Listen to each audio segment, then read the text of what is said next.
gospel has been won more through technology than is being won even by one-on-one contact. That could not have been the devil. The only thing is that because believers were not mentored into being apostolic, God had to make do with any available mind.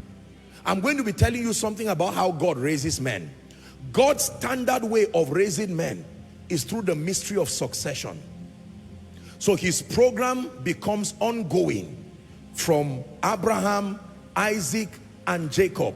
That is one way. Are we together? So God's idea is that anybody who is actively being used by God as a voice fulfilling his purpose has two assignments. One, to do what God has asked you to do, but number two, to prepare the generation after you.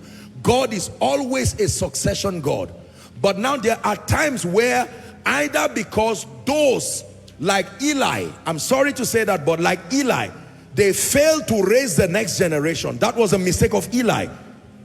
He allowed his sons Hophni and Phinehas.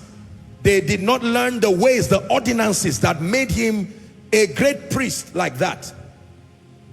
They went around living their lives riotously the way they wanted until eventually they died at war. You see that now? So usually when you have an Eli, Hophni and Phinehas situation where the children who are coming reject the God of their fathers, or the fathers are careless and do not sell them an idea of succession, what happens is that God will directly raise somebody like David. Are you seeing that now? God will just raise someone. These are the people you usually say, where are you coming from? Once you see God raise somebody out of the blues, it is because someone has corrupted the pattern of succession. He's always the God of Abraham, the God of Isaac, the God of Jacob. But Isaac can refuse.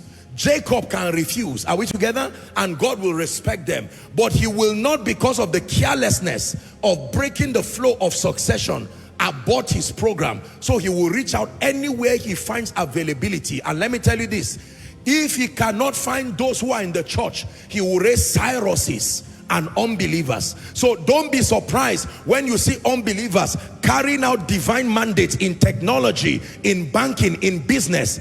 God will have to make his program. Imagine, I'm sorry to say it, with our slow rate of transformation and believing that God can use us, if God had left, with all due respect, something like Facebook or Instagram to a Christian, till now they will not have developed it. They will be arguing in the secret place, arguing in the secret, and destinies will be tied.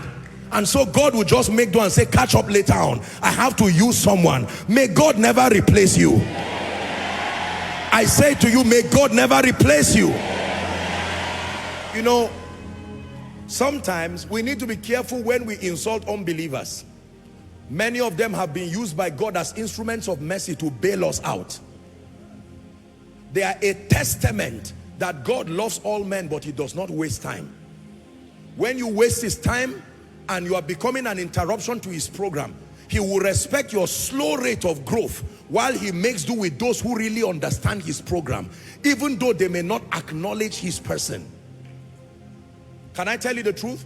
If God shut the gate of wisdom on every believer and left it only in church, I know, and I respect the church, I'm part of it, but until now God's program would have suffered. The way we are still fighting one another over petty issues. Someone who came up with Facebook, another man of God said this is demonic, and they will shelve it back.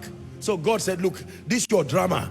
While we are dealing with all these things here, let's continue to build something that brings glory to his name. Then when we see it, we now say that has to be the will of God. You see what we do?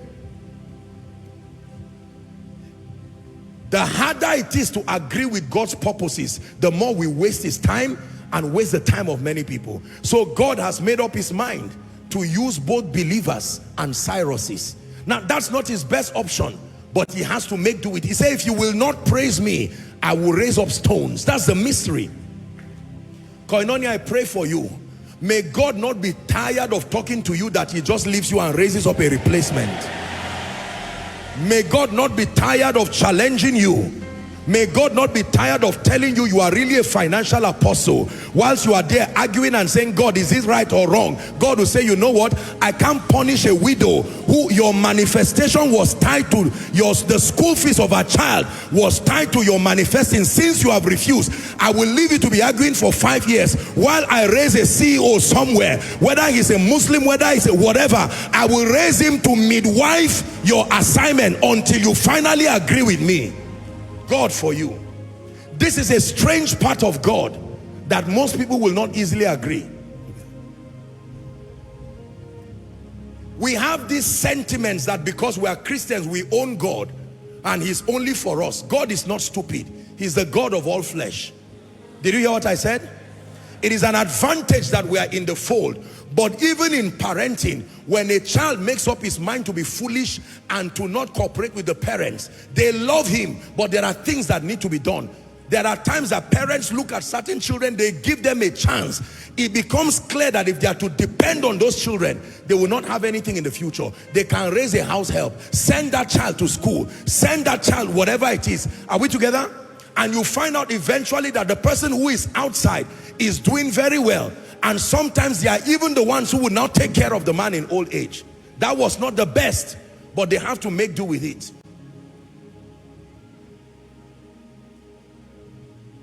May God not replace you. May God not